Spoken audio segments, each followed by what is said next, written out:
அம்பாறை காரதீவு மாவடிப்பள்ளி பாலத்திற்கு அருகில் உளவு இயந்திரம் வெள்ளத்தில் சிக்கிய சம்பவம் தொடர்பில் அக்கரைப்பற்று போலீஸ் பொறுப்பதிகாரி தலைமையில் விசாரணைகளை மேற்கொண்டு வருகின்ற நிலையில் நிந்தவூர் மதரசா அதிபர் ஆசிரியர் மற்றும் உதவியாளர்கள் இருவர் இன்று கைது செய்யப்பட்டுள்ளனர். சந்தேக நபர்களை தற்போது சம்மாந்துறை போலீஸ் நிலையத்திற்கு அழைத்துச் சென்று வாக்குமூலம் பெற்ற பின்னர் சம்மாந்துறை நீதவான் நீதிமன்றில் ஆஜர்படுத்த நடவடிக்கை எடுக்கப்பட்டுள்ளதாக போலீசார் தெரிவித்தனர். கடந்த செவ்வாய்க்கிழமை நிந்தவூர் காஷிபுல் உலூம் அரபு கல்லூரி மதரசா முடிந்ததும் குறித்த மாணவர்களுக்கு வீட்டுக்கு செல்ல பேருந்து இல்லாத காரணத்தினால் குறித்த மாணவர்களுக்கு அறிவுறுத்தல்களை வழங்கியதுடன் நிர்வாகம் அலட்சிய போக்குடன் இவ்விடயத்தில் நடந்து கொண்டுள்ளதாக போலீசாரின் விசாரணைகளில் தெரியவந்துள்ளது.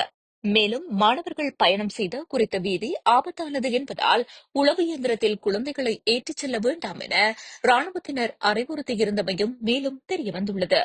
இவ்வாறானதொரு பின்னணியில் 11 மாணவர்களுடன் சென்ற உளவு இயந்திரம் நீரோட்டத்தில் சிக்கி கவிழ்ந்து விபத்துக்குள்ளானதில் 5 மாணவர்கள் உயிரிழந்த நிலையில் மேலும் 6 மாணவர்கள் நீரில் மூழ்கி காணாமல் போயுள்ளனர். 12 வயதுக்கும் 16 வயதுக்கும் இடைப்பட்ட 6 மாணவர்களே இவ்வாறு காணாமல் போயுள்ளனர். இதுவரை 5 மாணவர்களின் உடல்கள் கண்டெடுக்கப்பட்டுள்ள நிலையில் மேலும் ஒரு மாணவனை தேடும் பணிகள் நடைபெற்று வருகின்றன. இது தவிர உளவு இயந்திர சாரதி மற்றும் மற்றொருவரின் சடலங்கள் தற்போது கண்டெடுக்கப்பட்டுள்ளது. மேலும் இருள் சூழ்ந்த நிலை மற்றும் அதிகமான காற்று என்பவற்றால் காணாமல் போன மாணவர்களை தேடும் பணிகள் தற்காலிகமாக நிறுத்தி வைக்கப்பட்டிருக்கின்றது. மீண்டும் நாளை காலை மீட்புப் பணிகள் ஆரம்பிக்கப்பட உள்ளதாக மீட்புக் குழு தெரிவித்துள்ளது.